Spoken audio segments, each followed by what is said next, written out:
A Rams starter is doubtful for Sunday and a backup as well. Get my 5 keys to a Rams victory, matchups that will decide the game. I'm giving out my prediction too. That's coming up next on Locked On Rams.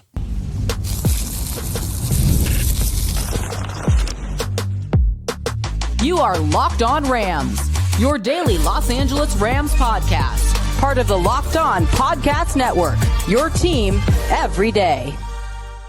What is up, Ramley, and welcome to another episode of Locked On Rams, your daily podcast covering your Los Angeles Rams. Free and available wherever you get your podcast. Locked On Rams, part of Locked On Podcast Network, your team every day. We're also available over on YouTube, just past 19,000 subscribers, trying to get to 20,000. So if you haven't yet, do us a huge favor, join the party, hit the subscribe button, hit the notification bell, and if you want to support every single episode, hit the like button, drop a comment down below. Podcast listeners also write us a review. That'd be big. My name is Doug McCain. Friends call me DMAC. You can follow me on X and Instagram at DMAC_LA. I've covered LA sports for over a decade. 24/7 Sports, Bleacher Report, SI, Dodgers Nation. I do NFL radio for Westwood One. Today I'm flying solo. The People's Champ, Mr. Travis Rogers, is out today. But we've got a jam-packed show. I've got the key matchups that you need to have your eyes on that will ultimately determine this game. I've got my keys to victory. I'm throwing out a prediction. Also, some bad injury news and some good injury news heading into Sunday. But first, this episode is brought to you by Mazda. Like our players, we sweat every detail because when you make every move count, pulling off the unexpected is only the beginning. Stay tuned later for highlights in this week's Moving the Game Forward, Mazda. Move and be moved. Okay, so let's get right into it. What do you want first? You want the good news or do you want the bad news? Okay, it's Friday, a fun Friday. Let's get positive, a football Friday. Let's start with the good news. And the good news is that right guard Kevin Dotson, who left the Rams season opener with an ankle injury, is set to play Sunday against the Tennessee Titans. Sean McVay said that today. The bad news is that left guard Steve Avila, also dealing with an ankle injury, and tight end Colby Parkinson, dealing with a shoulder injury, are listed as doubtful heading into Sunday. So Steve Avila, he left the Rams week 1 win with an ankle sprain. He came back into the game after Dotson left, but clearly he has not bounced back as quickly as K-Dot.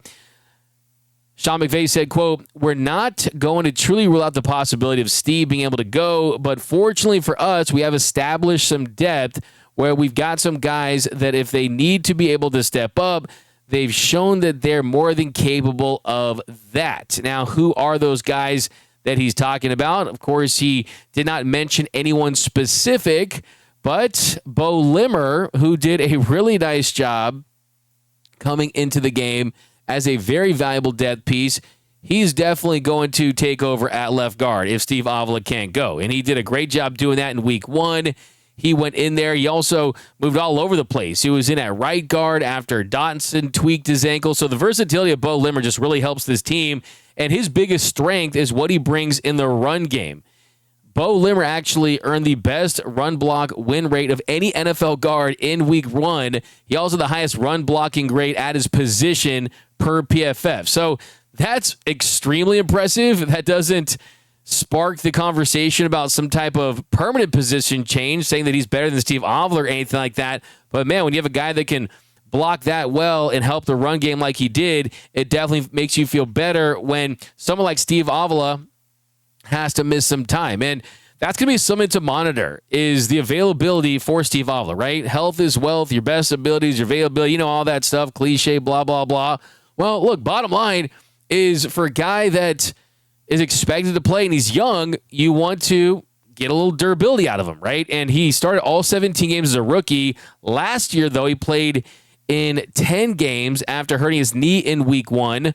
Kevin Dotson's been very durable for this team. He started in 16 games last season. He only missed the season finale after the Rams were resting their starters after they clinched the division. So that's a little subplot there. Just how will Steve Avila bounce back, and will he be someone you can really depend on moving forward? I think he will. I think the talent's certainly there, so you just got to find ways to make sure that he can stay on the field. But that is going to be the number one key for the Rams in this one, is the performance of the offensive line going up against a really good pass rush that the Tennessee Titans have, because really the difference for the Rams all season is going to be keeping Matthew Stafford healthy and keeping him on the ground and keeping him vertical, because that's the difference. Because you never want to say the name Jimmy Garoppolo. You never want to say the name Stetson Bennett. And it's no slight to those guys, but the truth is that this team is top heavy when it comes to their best players, right? I mean, this team's success or failure, it ultimately is in the hands of number 9, right? It really truly is. And in his first outing, his first game of the season, really solid first game. Went 21 for 29, threw for 245 yards, had a touchdown, but the best part, no interceptions. But he was sacked 3 times for 21 yards, got bumped a little bit. They did use him on a little QB sneak, though, so that kind of tells you how much confidence they have in him and where he feels, hey, I can go out there and be physical. I'm not going to be limited because of the back situation.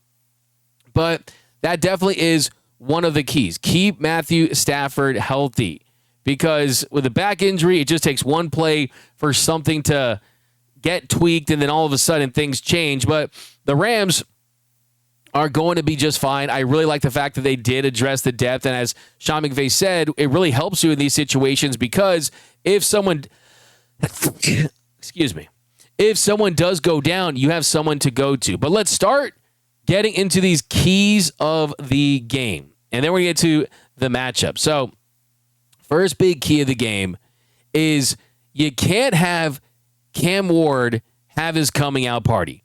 No coming out party for Cam Ward. And you look at this Titans team, I watched the film on them in their week 1 loss, and a couple things really stood out to me. First and foremost is, yes, the numbers don't truly reflect how poorly or how good he played, right? He didn't throw for 200, 300, 400 yards or anything like that. He completed 12 of 28 passes for 112 yards against the Broncos. Did struggle at times. One of those sacks came as a loss in a moment that didn't really matter, and a little fumble there. But just look at the receiving yards in that game. The Titans' leading receiver in their week 1 loss to the Broncos was Tony Pollard. And Tony Pollard caught one pass for 29 yards.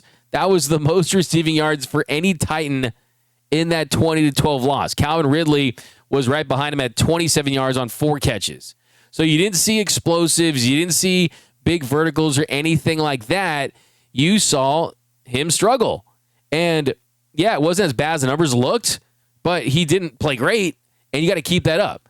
And the Titans allowed the most sacks in the NFL last week. And for a ferocious defensive line that is champing at the bit to get after it, champing, not chomping, by the way, Ward was under duress all day. The Broncos defenders had 6 sacks against him. That was the NFL high for a loss of 50 yards. That was the most in the league. So, yes, that is a great defense on the road in Denver, but that Tennessee Titans offensive line, they are shaky. They are an offensive line that this Rams defensive line can certainly exploit with guys like Braden Fisk, Kobe Turner, Jared Verse, and Byron Young. And I know Jared Verse is hungry to go out there and get his first sack of the season. I mentioned it last week. Aaron Donald, in his 20.5 sack season in 2018, didn't get his first sack until week 4. That's not going to be the case. That Jared Verse is not going to get that far into the season before getting home to the quarterback. And I think that this week you see at least 1 or 2 sacks for Jared Verse, because he still had a really high PFF grade, still led the team with 4 pressures. He's going to get after it. The other thing you got to look at, too, is the Titans, they rank last in third down offense after the first week. And the Rams, they were the second best in the league in week 1 as far as their third down defense. So third down offense for Titans is bad. Third down defense for the Rams is really good. The Titans last week on third down, they went 2 for 14, had a 14.3% conversion rate. That was 7.9% worse than any team in the NFL. That's how bad it was. The Rams, their third down defense was elite in week 1. They held the Texans to 2 of 9 on their third down attempts in the opener. So if the Rams win third down that convincingly in this one, if you can find a way to get home similar to what the Broncos were doing, You can limit the passing game. I mean, you got to feel really good about this Rams defense going up against this Titans offense. Other things to look at, too, is, I mean, you just look at that offense for the Titans. I mean, you just can't have the Cam Ward coming out party. You just cannot have it. Top draft pick, at home, looking to get something done. And last week, the two worst teams in the NFL as far as overall yards was the Titans and Bengals. Last week, there were two teams that had less than 210 yards. It was just those two teams. The Titans dead last in the league, 133 total yards on offense. They averaged 2.4 yards per play. That was 32nd in the NFL. They had just 7 first downs, fewest in the NFL. They completed 12 passes, fewest in the NFL. They had 13 penalties. That was the most, tied for the most in the NFL. They had a negative 27.39 expected points added in the offensive side of the football. That was almost 3 times worse than any other team. The Panthers were 31st at 9.69. So the Titans were an absolute dumpster fire on offense in week 1. And the way this Rams team's performed in week 1 against the Texans, you got to feel pretty confident that they're going to be able to maybe not match what the Broncos did because it was his first game. You're at home, but you really should not be allowing Cam Ward to explode on you. So really the number one key, and we're going to pick up on the next segment some more, the number one key is you can't have the Cam Ward coming out party. Do not play down to your competition. Make life miserable for Cam Ward and this Titans offense, and you're going to be in good shape to win this one. But coming up next, there is another key that you have to know about and matchups. They're ultimately going to determine who's going to win this game. We also got predictions later. That's coming up next on Locked On Rams. It's almost the weekend. Time to look back and crown this week's MVP on Who Delivered. Powered by DoorDash. Just like you can win every Saturday with DoorDash Streaks, saving more every time you order, these players delivered when it mattered most. Let's break it down. For the Rams, I got Nate Landman. He delivered in a big way. Fourth quarter, Texans driving, a chance to steal a win, and he punches it out. Nate Peanut Punch Landman, an incredible recovery by Braden Fisk, and they get it done. So when the pressure was on, Nate Landman came through. No hesitation, no delay, and if you've been watching week after week, this performance wasn't a fluke. Nate Landman is on a streak. And just like Nate Landman delivered for the Rams, DoorDash delivers your Saturdays with DoorDash Streaks. You save every Saturday you order, stack it up all season, and you could save up to $250, including $100 in DoorDash credits. Order this Saturday, keep the streak alive, fuel your game day only with DoorDash. Terms apply, promo period through November 18th. The NFL season is here, and FanDuel is making sure you're ready for kickoff with a can't-miss offer. Right now, new customers can bet just $5, and if your bet wins, you'll get $300 in bonus bets to use across the app. I love using FanDuel because it fits however you like to bet. Player props, building a same-game parlay, or even jumping in live as the action unfolds. It makes every game more exciting, whether you're watching your team or just keeping an eye on your fantasy lineup. It's quick, easy, and the best way to add a little more energy to Sundays. Right now, the Rams are minus 5.5 against the Titans in week 2. Seems pretty reasonable. Let's see. Will the Rams cover? I'll tell you later. So you ready to play? Download the FanDuel app now by visiting FanDuel.com to get started. That's FanDuel.com to place your first $5 bet. And we are off and running here on Locked On Rams. Thank you for making Locked On Rams your first listen every single weekday. Free and available wherever your podcast. Locked On Rams, part of Locked On Podcast Network. Your team every day. Special shout out to those everyday listeners out there watching, listening to every single episode of Locked On Rams. Cannot thank you enough. You're what makes this show go. And for the new listeners, the new viewers, we know there's a lot of you lately. Now's the time. Join the Everyday Listeners Club. All you got to do is watch or listen to every single episode we drop, and then you will be the most informed Rams fan in the land. And most importantly, we go on this journey of Rams football together. Okay, here in our second segment, we're going to pick up on the keys to victory for the Rams. A couple quick ones here. 3, limit penalties. Last week, the Rams were penalized 7 times for 60 yards. The Texans were penalized 11 times. But the Rams, they lost a huge kick return for Jordan Whittington based on that Troy Reader penalty. So you just don't have to have that become a habit. Last year, the Rams were one of the better teams is not getting penalized. You want to clean that part of your game up. Another thing, too, is positive kicking for the Rams. As far as punts go, Ethan Evans, very strong leg. But Joshua Carty doing the little things and not just the big field goal attempts. Because in week 1, Joshua Carty did not attempt any field goals in week 1, but he did hit both of his extra point attempts, and he helped the team in coverage. Carty, he kicked off 3 times. 2 of them were down for touchbacks after bouncing in the landing zone before the end zone, and the other was brought back to the 12-yard line, like the 23 in the other one. So, I mean, with the Rams forcing the Texans to drive the ball 77, 80 yards, these big, long, methodical drives, that definitely helps set up that defense. And you just look at the percentages, right? I mean, that is an area where you don't give up any free yardage, and it adds up throughout the course of the game. So you want strong kicking for the Rams, because if there is a way for this Titans team to kind of build some confidence, it's pick up to where they started in week 1, and that was they had the best starting field position of any team in week 1. Think about this. The Titans did not score a single touchdown in week 1. They did not score one tutty in week 1, but they had the best starting field position in the NFL. They had the best starting field position in the sport, having all of their drives start on average their own 41-yard line. So they had good field position, weren't able to capitalize. So that's another area you want to see Joshua Carty and the coverage team continue to excel, is try to limit those yards. And then on the Rams side, the Rams, they were really good at pitting the Texans deep. I mean, they just really were. Houston, they ranked last in the NFL for average starting field position at the 21.1 yard line.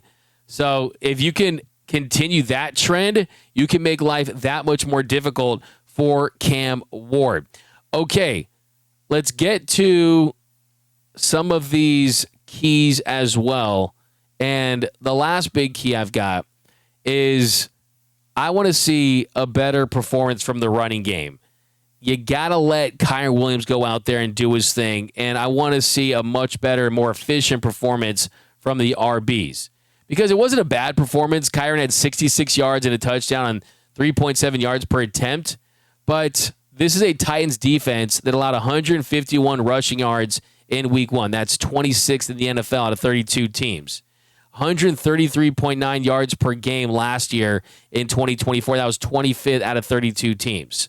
So it's going to be a great opportunity for Kyren to have a much bigger day, and you're hoping that this kind of springboard, this run game, big physical duo, have Kevin Dotson in there. Bo Limmer excelled in the run game like we already talked about. So, look, if you get a really strong performance in the running game, you limit penalties, the kicking game continues to excel, you keep Matthew Stafford vertical, you get after it, this team should win week 2. How close will it be? And what are the specific key matchups that you need to have your eyes on? That's coming up next on Locked On Rams.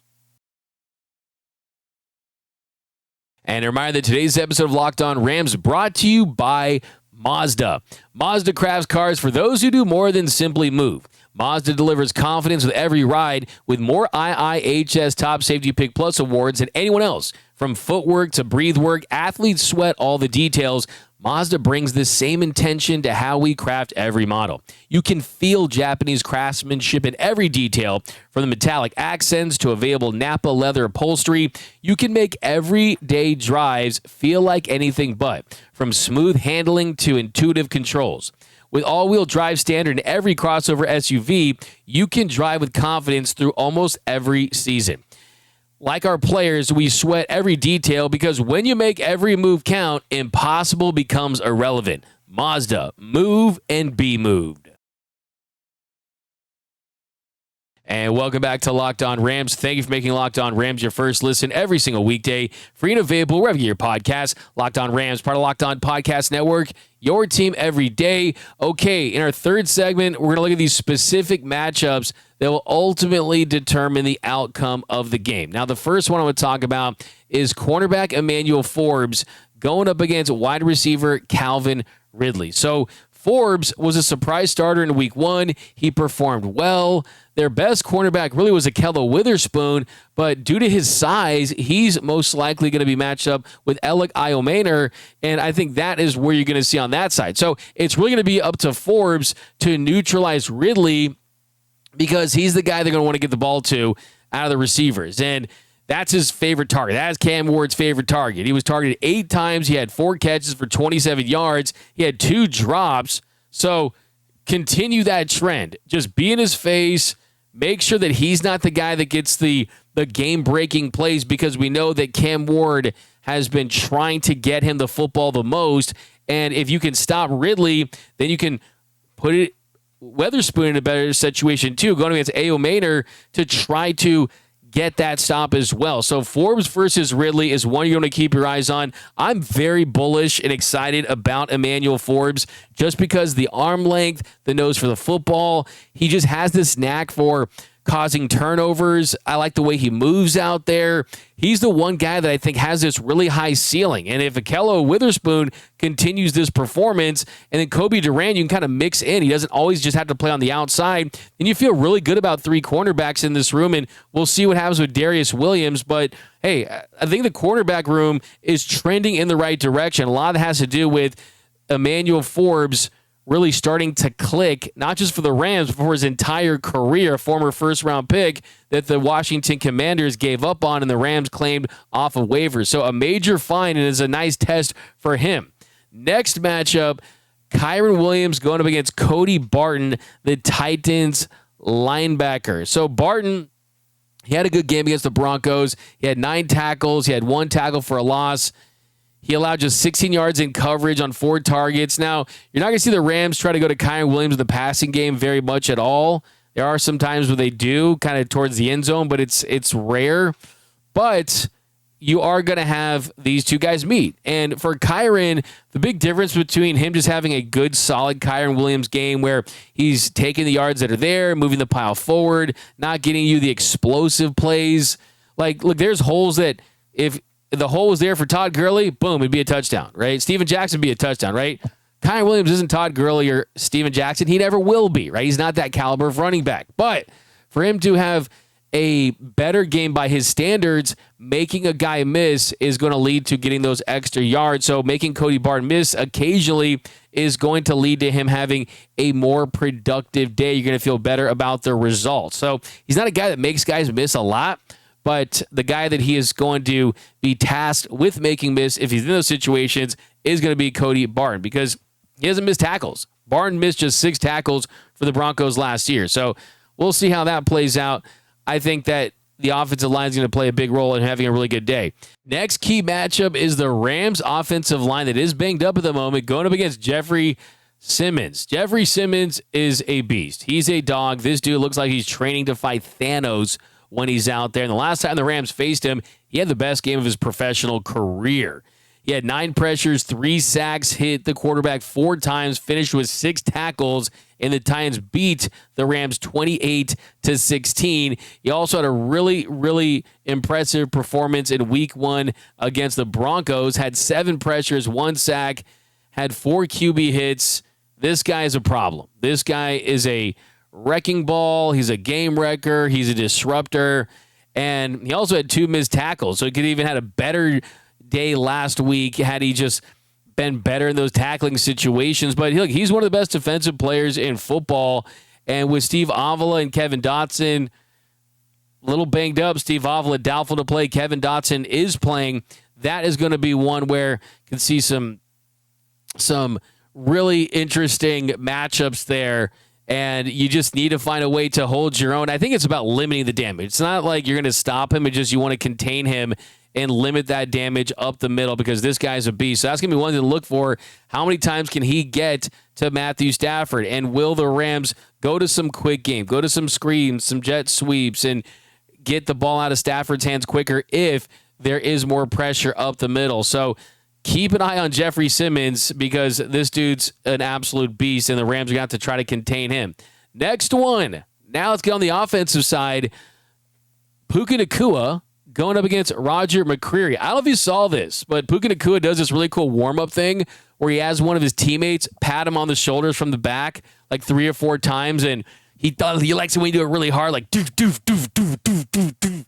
And I thought that was cool. The Rams played on their social media a little mic'd up Puka, and he's like, hey, come on, get me going for this drive. And it's funny because the teammates start off kind of slow, and then Puka has to talk him into doing a little harder. So, yeah, I think he's just a beast, man. I love this guy. He's an absolute warrior out, and it kind of shows the way he plays this game. He's not afraid of anything, likes to get going, likes to be big and physical, and he'll be going against Roger McCreary in this one most of the time. And he ran most of his routes last week, 65% around that from the slot. And that was a big change from the last couple of seasons because you got Davante Adams in the fold playing on the outside, and Puka, he has more freedom to line up in the slot, to play on the inside. And then Sean McVay, he can create those mismatches with Puka Nacua going up against linebackers, going up against safeties. And on Sunday, for the most part, the matchup is going to include McCreary in the slot. And McCreary, he's good. He's a really good player. He allowed just 24 yards on 6 targets last week. 16 yards of those came against running back Tyler Beatty.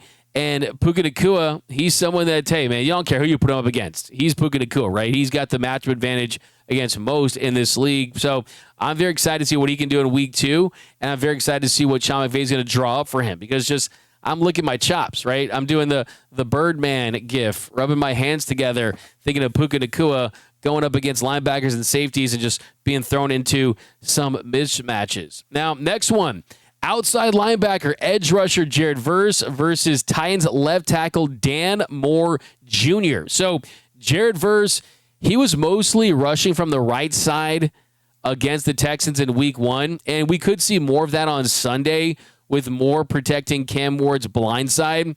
Verse, we know, doesn't matter who's he going up against, he's going to see some doubles. Was around like 36%, a little lower than you would imagine, but we also saw some plays where he was triple teamed as well. So we know that offenses and linemen, and they're going to be scheming for him.